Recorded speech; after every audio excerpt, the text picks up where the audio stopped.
Olá, meus amigos, meus irmãos, seja muito bem-vindo, seja muito bem-vinda a mais um estudo das cartas de Paulo à luz do Espiritismo, à luz da doutrina espírita. É com imensa alegria que estamos aqui reunidos mais uma vez para estudarmos essas palavras grandiosas do apóstolo dos gentios, Paulo de Tarso.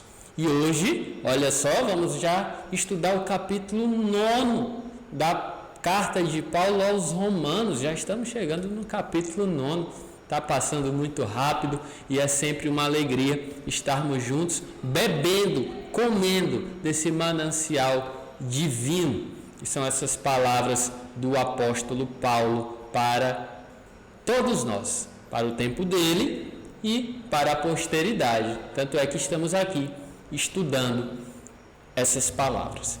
Gente, nesse capítulo 9, o que Paulo vai falar, né? Vamos colocar uma visão geral acerca das palavras de Paulo nesse capítulo 9. O que Paulo vai falar, né? Ele está falando já há algum tempo na sua carta, muito direcionado aos judeus, né? Ele é chamado de apóstolo dos gentios, porque ele foi pregar para a gentilidade, para os povos não judeus.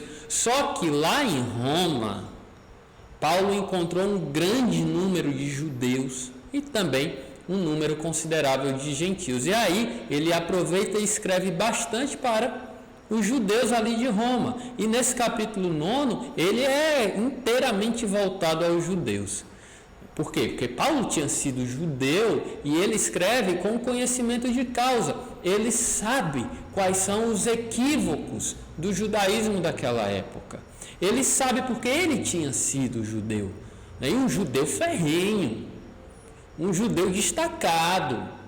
E aí, quando ele conhece de fato e verdade o evangelho do nosso Senhor Jesus Cristo, ele muda completamente a sua vida. É bom falar que ele realça o que tinha que ser realçado dentro do judaísmo, mas ele combate de uma forma muito firme aquilo que precisava ser combatido. E aí a gente fala, claro, né, o combate do bom combate, que é sobretudo o combate interno, contra as nossas más tendências, aquilo que o Espiritismo coloca como reforma íntima. Paulo vai colocando cada coisa em seu lugar, baseado no Evangelho do nosso Senhor Jesus Cristo. É bom lembrar também, aqui eu resgato a obra A Caminho da Luz, do nosso amigo, nosso benfeitor espiritual Emmanuel, em que ele coloca o povo hebreu, que o povo judeu está inserido, né, como um dos exilados de Capela.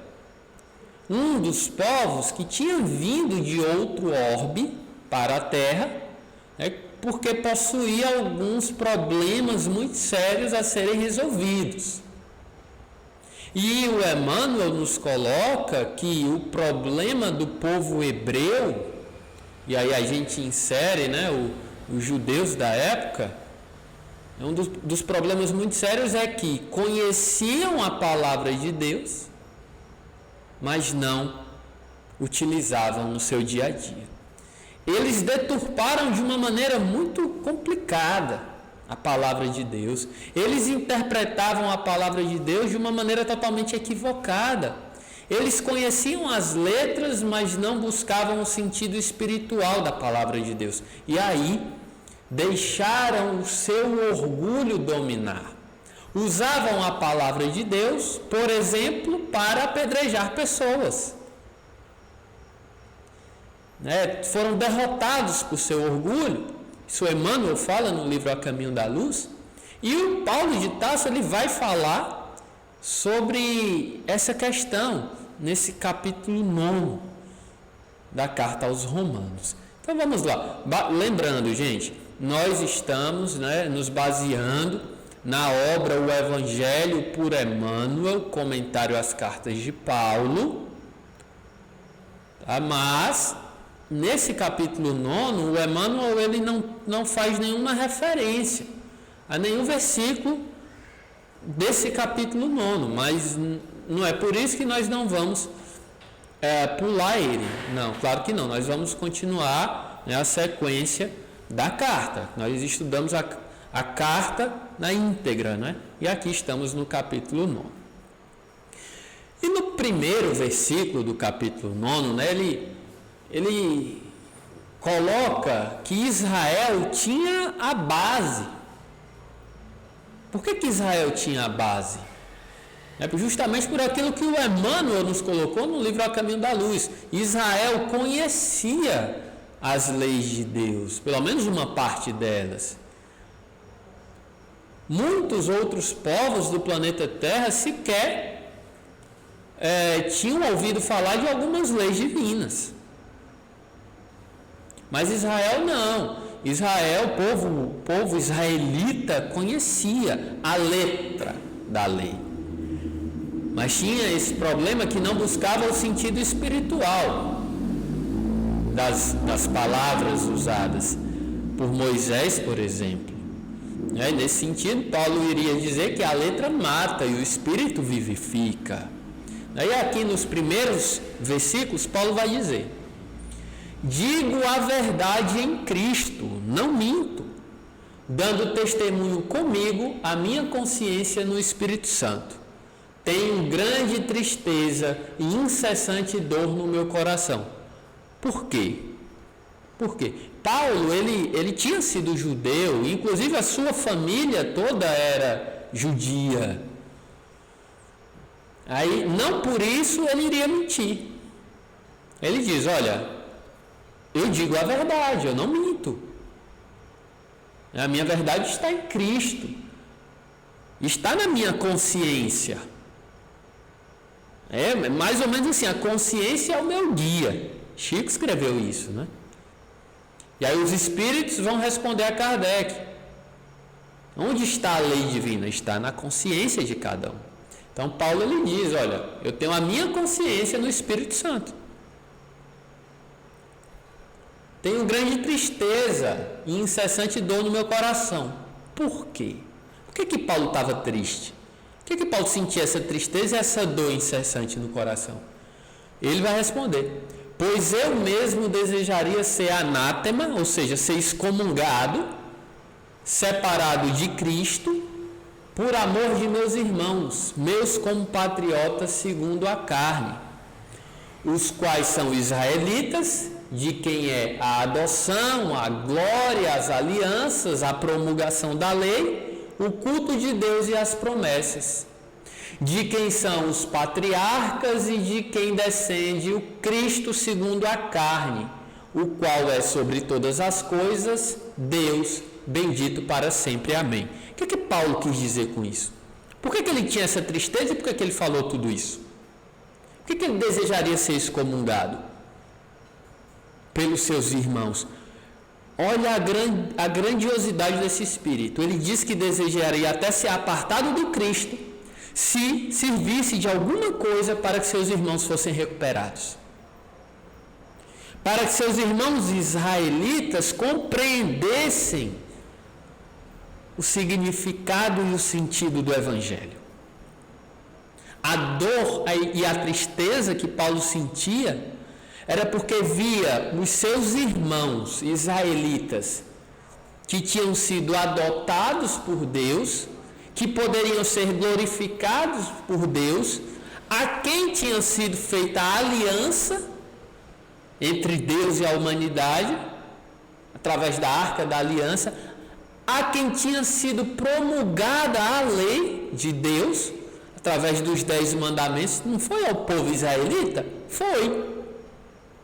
Ou seja, o que nós conhecemos hoje como povo eleito por Deus na terra, mas que se perdera,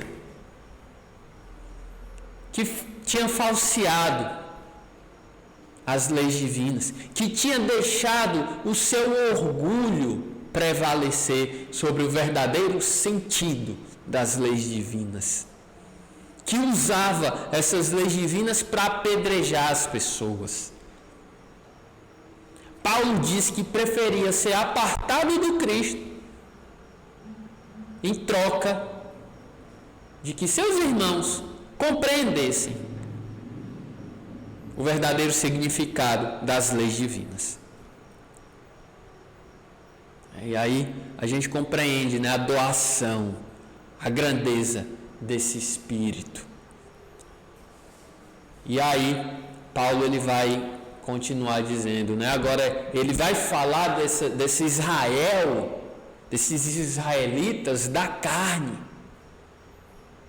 Ali no slide passado nós vimos, esse povo eleito era o povo de quem descendia Jesus segundo a carne. Jesus nasceu no seio israelita, ou seja, segundo a carne, Jesus era um descendente israelita. Estava inserido no povo israelita. E agora Paulo vai entrar mais nesse mérito de Israel segundo a carne. Ele vai dizer, porém, não é como se a palavra de Deus tivesse falhado. Não, pois nem todos os que são de Israel são israelitas. Nem por serem descendência de Abraão, são filhos de Abraão. Mas é de Isaac que sairá a descendência de Abraão. O que Paulo está dizendo?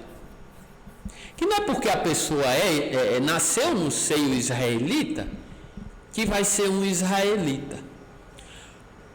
Porque para ser um israelita tem que seguir os costumes israelitas. O costume israelita na época era o quê? Por exemplo, prender e apedrejar pessoas em nome de Deus. Mas Jesus não fazia isso. Claro que não, era o Cristo, não poderia fazer isso. Então, apesar de ter nascido no seio israelita, Jesus não era um israelita de verdade. Porque não apedrejava pessoas em nome de Deus. Olha a sabedoria de Paulo. E nem por ser descendência de Abraão, são filhos de Abraão. O próprio Jesus, o próprio mestre falou isso. Naquela conversa que teve com os fariseus, que eles falaram assim, nós somos filhos de Abraão. E tu, de quem és filho? E Jesus respondeu, vocês não são filhos de Abraão. Vocês são filhos do diabo.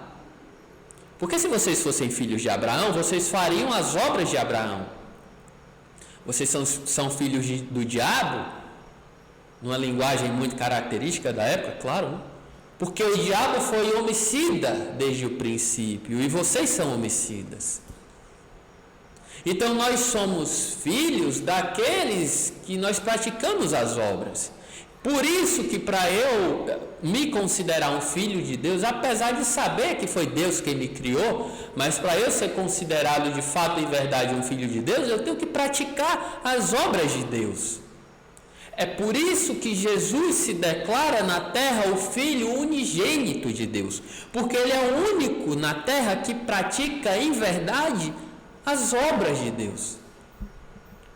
É por isso que há essa aparente contradição de Jesus se dizer o Filho unigênito de Deus, o Filho único de Deus, e na oração do Pai Nosso ele diz, Pai Nosso, Pai de todos nós. Como assim? Ou ele é filho único ou todo mundo é filho? É porque ele fez essa separação segundo as obras. Deus criou todos nós, em verdade todos somos filhos de Deus, mas nesse sentido espiritual, filho espiritual é aquele que pratica as obras. Aí Jesus é o Filho único. Nós ainda chegaremos lá. Não fica muito mais claro essa visão que a doutrina espírita traz acerca da Bíblia? Tira as contradições, joga luz sobre aquilo que estava obscuro. Muito lindo isso. Paulo vai continuar. Isto é, não é a geração natural que torna filhos, mas os filhos da promessa são considerados como descendência. É isso que a gente falou. Não é a carne, isso a gente estuda no Evangelho segundo o Espiritismo. Os laços de família, não é? Os laços consanguíneos e os laços espirituais. Nós sabemos Qual é a verdadeira família? É a família do Espírito. Porque a família corporal, ela se acaba com a morte do corpo físico. Às vezes até antes. Quando as famílias se separam, se apartam.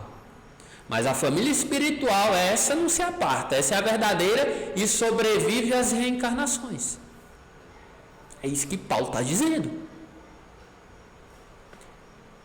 De fato, a palavra da promessa é esta: por este tempo virei, e Sara terá um filho. Né? Se referindo lá ao Velho Testamento.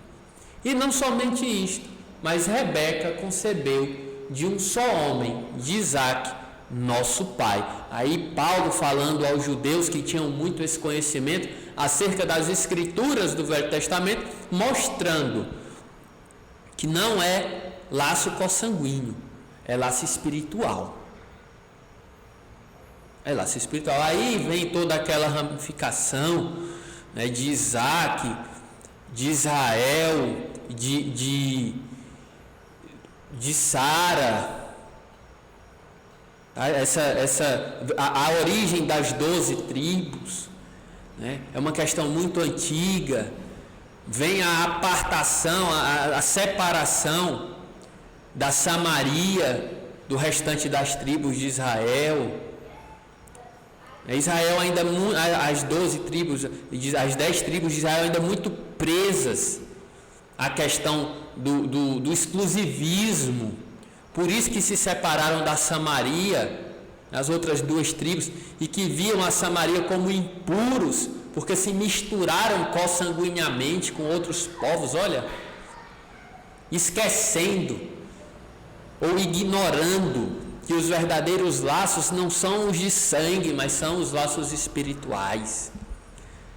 Essa é uma questão muito antiga que vem de Ismael, de Isaque, desse pessoal todo lá dos tempos de Abraão do Velho Testamento. E aqui, né, não nos esquecemos que Paulo estava falando para judeus que conheciam as escrituras de uma forma muito profunda, mas que não aplicavam no seu dia a dia, pelo menos não internamente, e sim exteriormente. E aí Paulo vai continuar falando desse Israel na carne, perante a carne, sem laços espirituais, só segundo a carne.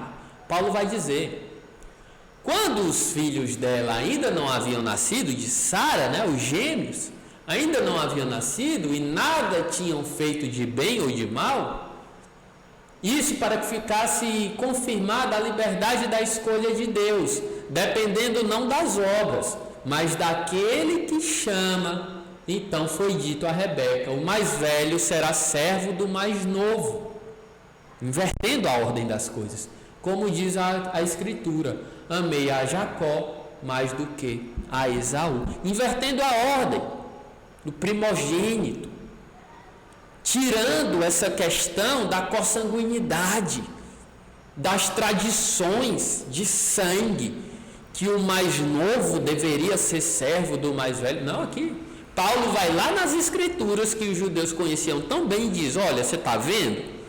Nas próprias escrituras está dizendo. Não é o sangue que verdadeiramente importa, mas são os laços do Espírito. Por que Sara amou mais Jacó do que Esaú, se Esaú tinha sido primogênito? É evidente que se trata de laços espirituais e não de laços consanguíneos. Paulo vai lá na fonte. É como se diz um ditado popular aqui no Brasil: mata a cobra e mostra o pau, para não ter dúvida para os judeus. Aí ele vai continuar dizendo, né? Que diremos então? Que Deus é injusto? De jeito nenhum. Inclusive, esse termo, que Deus é injusto, de jeito nenhum, é a segunda vez que Paulo usa nessa carta aos Romanos.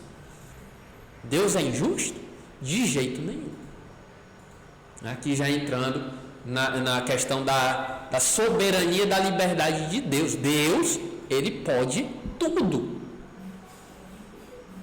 E por ele poder tudo e fazer alguma determinada coisa, uma situação diante de nossa vida, nós vamos dizer que Deus é injusto? De jeito nenhum, nós é que não compreendemos a justiça de Deus. Ele mesmo disse a Moisés: farei misericórdia a quem eu fizer misericórdia, e terei piedade de quem eu tiver piedade. Ponto. Deus é quem manda. Eu farei isso a quem eu fizer, e ponto.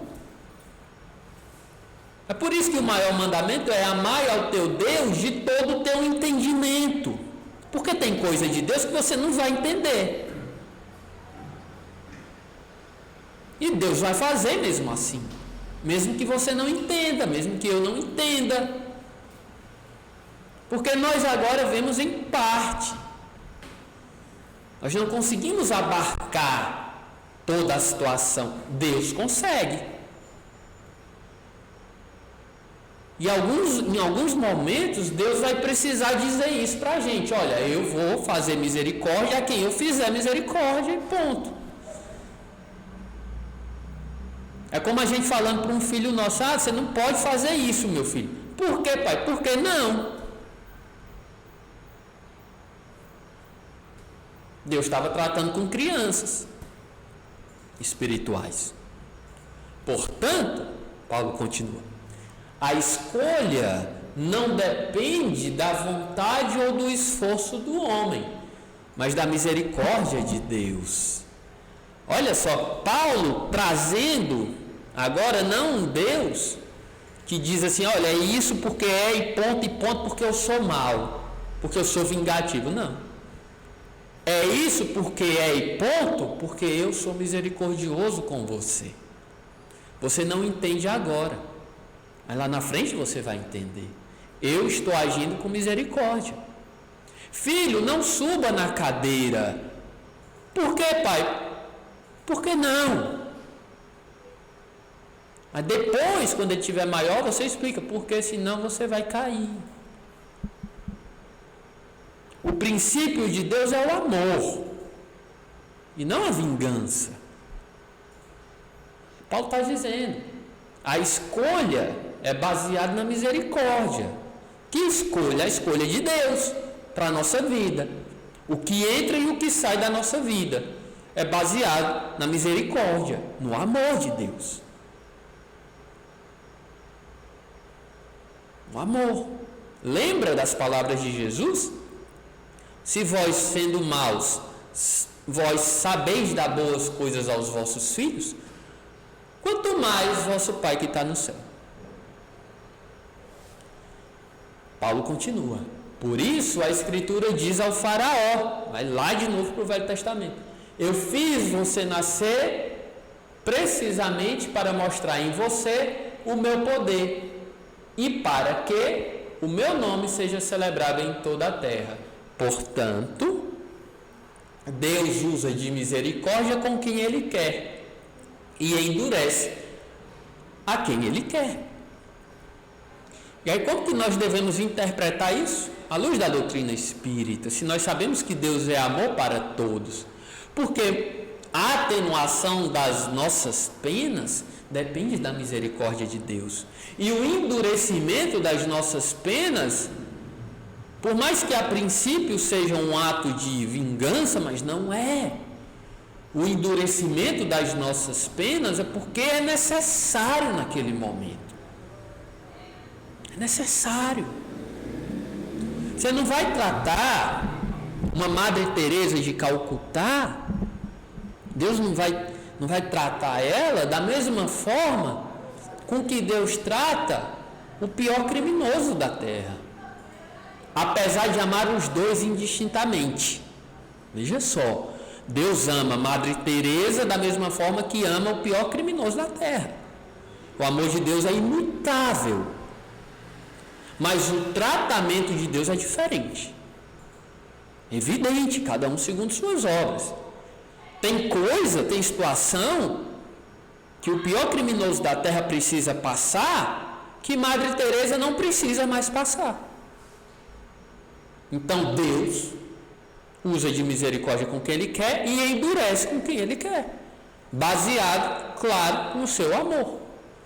Deus endurece com o criminoso porque Deus ama o criminoso, e aquele endurecimento é uma retificação e não uma pena eterna.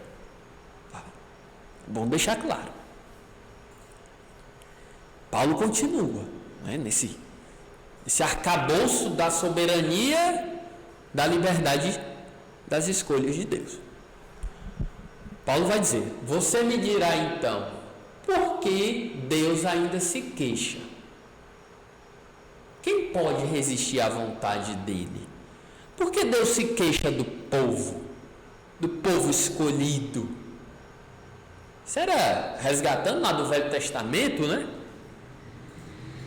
As tradições judaicas, como se Deus estivesse se queixando. É uma linguagem muito própria de 3, 4, 5 mil anos atrás, tá, gente?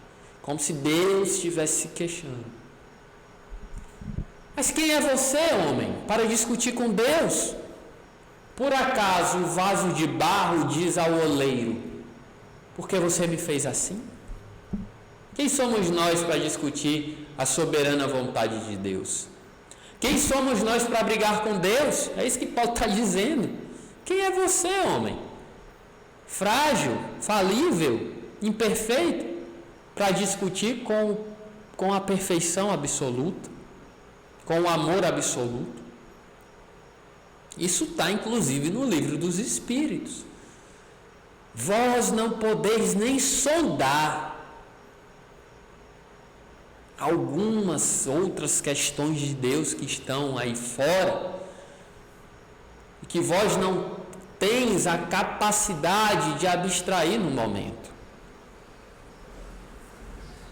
Então nós não temos condições mínimas que sejam para debater com Deus, para discutir a vontade de Deus.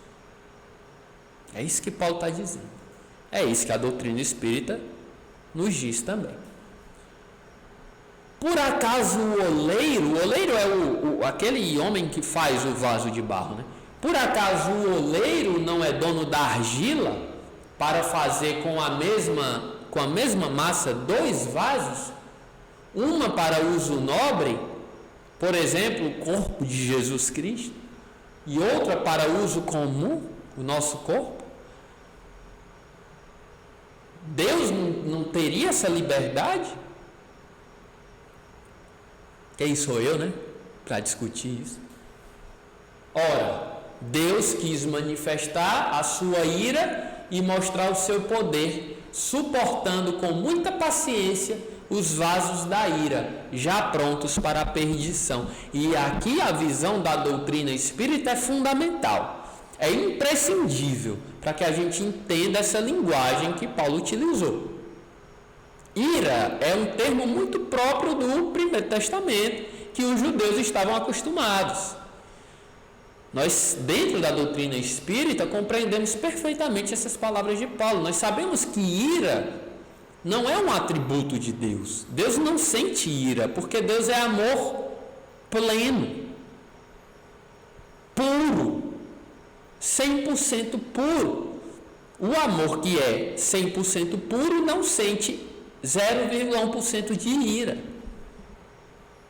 Não existe ira em Deus. Então essa ira, nós compreendemos que é lei de causa e efeito, que é a colheita das escolhas erradas, que é o sofrimento derivado de atitudes erradas que nós fizemos, do sofrimento que nós causamos a outros. Lei de causa e efeito. Só que lá naquele tempo não se tinha esse termo lei de causa e efeito. Isso veio com a doutrina espírita. O que se tinha era o termo ira de Deus, como se Deus sentisse ira. Como os nossos irmãos orientais conhecem como karma. Isso vai mudar de acordo com cada cultura, essa denominação. Dentro da doutrina espírita, lei de causa e efeito, ação e reação. jogando luz sobre esses termos. Mas lá no Primeiro Testamento estava ira, que o povo entendia dessa maneira, suportando com muita paciência os vasos da ira já prontos para a perdição. Mais uma questão importantíssima: Deus iria criar vasos já prontos para a perdição? Ou seja, almas prontas para o inferno? Eu vou criar almas, vasos já prontos para o inferno, para a perdição. Vou suportar com muita paciência esses vasos, até quando eles vão morrer, e aí sim eles vão para o inferno, eu não quero mais nem saber deles. Será que Deus agiria assim com seus filhos? Claro que não. E aí também nós compreendemos que esses vasos já prontos para a perdição são aqueles espíritos endurecidos, que Jesus olha lá de cima e diz assim: isso aqui é muito difícil que se recupere a tempo da Terra se transformar num mundo em regeneração. Esses aqui estão perdidos, vão ser exilados em um outro lugar, para continuar sua evolução em outro lugar. São os espíritos extremamente endurecidos, que Jesus tolera, suporta na terra com muito amor, muita paciência, muita dedicação, mas que não estão perdidos para sempre. Podem estar perdidos para a terra, mas serão retirados e vão continuar sua evolução em outro lugar. Mais uma vez, a doutrina espírita jogando luz sobre as palavras da época. Deus assim fez para mostrar a riqueza de sua glória para com os vasos de misericórdia que ele havia preparado para a glória, isto é, para conosco, a quem Deus chamou, não só dentre os judeus, mas também dentre os pagãos. Então, Paulo aqui está separando vasos da perdição e vasos da glória. E nós sabemos que Deus, ele não poderia, desde que ele seja amor puro, não poderia simplesmente criar vasos para a perdição, espíritos para a perdição e espíritos para a glória. Fazer essa distinção entre seus filhos. Que fica muito claro, né? Que esses vasos para a perdição, como eu falei, são os espíritos endurecidos, e os vasos para a glória são os espíritos que já querem trilhar o caminho do bem. E Paulo, junto com os seus irmãos dentro do cristianismo, se coloca entre os vasos para a glória, porque já querem fazer o bem. E importante que ele coloca judeus e pagãos, porque os judeus tinham essa visão exclusivista. Só nós somos o povo eleito. E Paulo vai dizer: não, são judeus e são pagãos. O que vai definir se eu vou estar perdido na terra ou se eu vou estar salvo na terra, não é a religião, mas é o que eu trago dentro do meu coração. Eu posso ser judeu, eu posso estar perdido. Eu posso ser pagão e eu posso estar salvo. O que vai definir é o que eu trago dentro do meu coração. É muito delicado. E a gente percebe como é difícil estudar as escrituras sem a visão da doutrina espírita. Por isso que acontecem tantos equívocos de interpretação. Nós compreendemos porque tantos irmãos se equivoca na interpretação das escrituras sagradas, porque ainda não tiveram a oportunidade de ter essa luz da doutrina espírita, que não salva também, tá, gente? Ela abre um caminho enorme, mas o que vai salvar é a minha atitude perante a luz que a doutrina espírita joga sobre o meu caminho. E aí Paulo continua citando mais uma vez o Antigo Testamento, o Primeiro Testamento, dizendo: como diz em Oséias, como Deus diz em Oséias, né?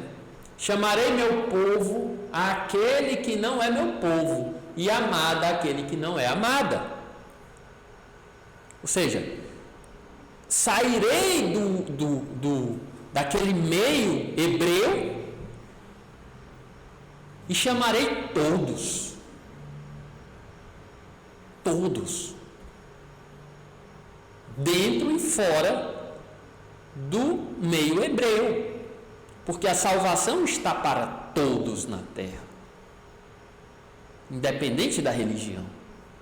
E acontecerá que no mesmo lugar onde foi dito a eles, vocês não são o meu povo, aí mesmo serão chamados filhos do Deus vivo, fazendo mais uma referência ao Primeiro Testamento, ampliando o leque da salvação, dizendo que todos são filhos de Deus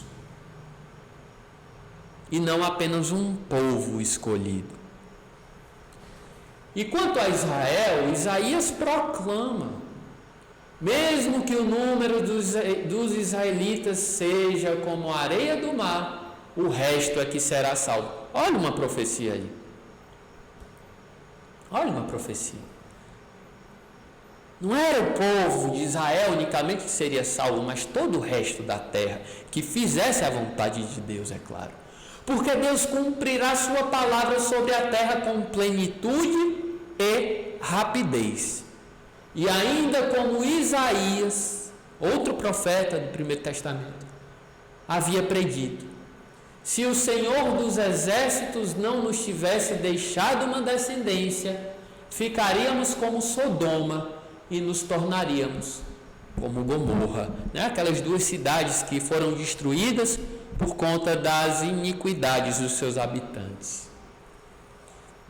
Paulo, no linguajar, né, mais popular, matando a cobra e mostrando o pau, indo direto beber na fonte das Escrituras para mostrar aos estudiosos das Escrituras, aos judeus, que a salvação estava para todos.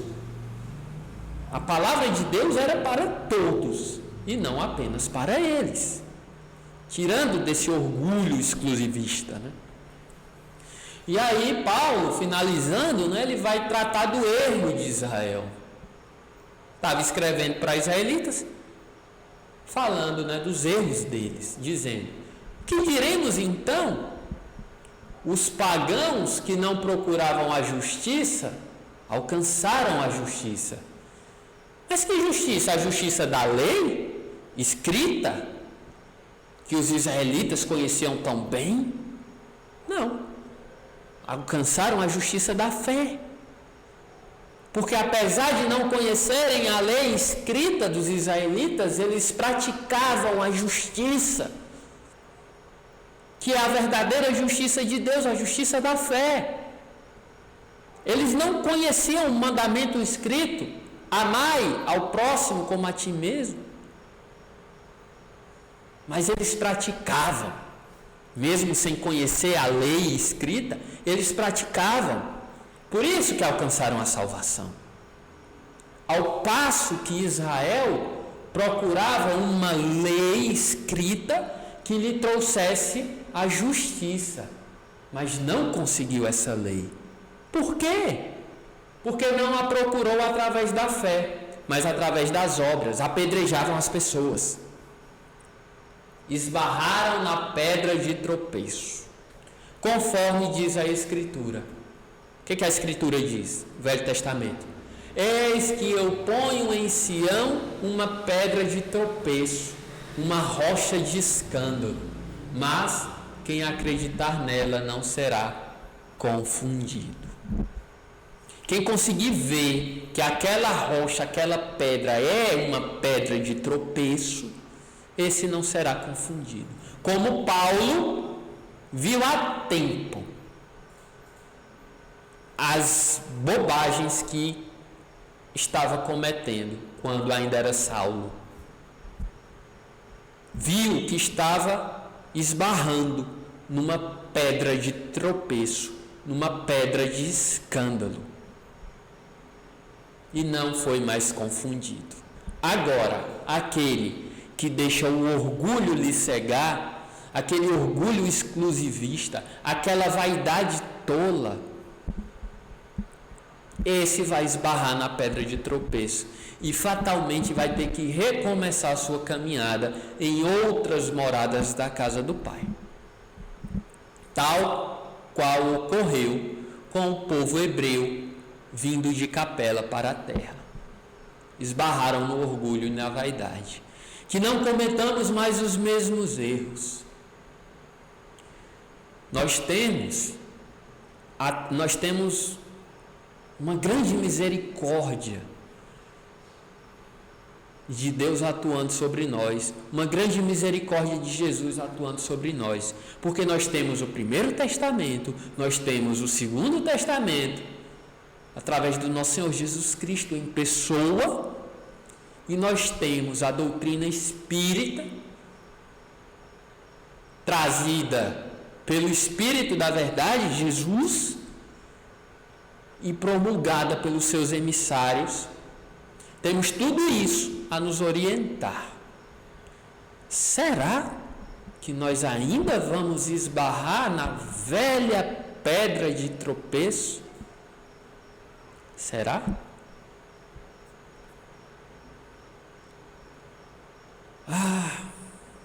Quantas encarnações! Quantas vezes Jesus já nos deu a mão? Quanta misericórdia se derrama sobre nossa vida. Que nós possamos, mais do que nunca, ter força e coragem para saltar, pular essa velha pedra de tropeço e correr para esse horizonte amplo que está diante de nós. Paulo de Tarso e outras tantas pessoas, outros tantos apóstolos, outros tantos anônimos, conseguiram, sem a doutrina espírita, conseguiram ver a realidade das leis universais e pularam a pedra de tropeço. E nós, com o Primeiro Testamento, com o Novo Testamento e com a doutrina espírita, nós vamos pular essa pedra de tropeço? Nós temos muito mais do que Paulo tinha. Condições de pular nós temos. Basta a boa vontade, o querer verdadeiro. Depende de nós. Jesus faz demais. Agora depende de nós. Eu disse faz, eu não disse fez, porque Ele continua ao nosso lado. Dessa forma, relembrando, a frase do capítulo passado, capítulo 8, a carta aos Romanos, Paulo disse: sabemos que todas as coisas contribuem para o bem daqueles que amam a Deus. Meus irmãos, muito obrigado pela companhia, pela paciência, pela misericórdia. Nos veremos no próximo episódio da Carta de Paulo à luz da doutrina espírita. Vai ser o capítulo 10. Um grande abraço, que Deus te abençoe, que Jesus esteja contigo em tua caminhada, que os bons espíritos estejam sempre ao seu lado. Um grande abraço, fiquem em paz.